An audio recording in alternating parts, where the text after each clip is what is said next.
ప్రతిపక్షాలు అడ్డగోలుగా మాట్లాడుతున్నాయని మండిపడ్డారు మంత్రి శ్రీధర్ బాబు. కాంగ్రెస్ ప్రభుత్వం అమలు చేస్తున్న సంక్షేమ పథకాలు వాళ్ళకి కనపడడం లేదన్నారు. మంచిర్యాల జిల్లా కేంద్రంలో సూపర్ స్పెషాలిటీ హాస్పిటల్ నిర్మాణానికి శ్రీకారం చుట్టింది ప్రభుత్వం.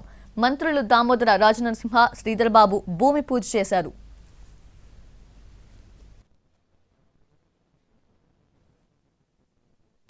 టీఆర్ఎస్ పార్టీకి సంబంధించి బీజేపీ పార్టీకి సంబంధించిన నాయకులు కాలయంలో ఈ ప్రభుత్వం ఏం చేసింది? మా అక్కలు చెల్లెలు, మా అన్నలు తమ్ముళ్ళు సంక్షేమ అభివృద్ధి కార్యక్రమంలో మనమందరం కూడా ఈరోజు ముందుకు నడుస్తా ఉన్నాం. వాళ్ళకి విమర్శిస్తా ఉన్నారు, విమర్శించండి. ప్రతిపక్ష పాత్ర ఈ ప్రజలు మీకు ఇచ్చింది కనుక ఇయ్యాలి. అనైతికంగా, అడ్డగోలుగా, ఇష్టారాజ్యంగా ఏది పడితే అది విమర్శించే కార్యక్రమం చేస్తూ ప్రభుత్వం తీసుకుంటా ఉన్న అభివృద్ధి సంక్షేమ కార్యక్రమాలకు అవరోధంగా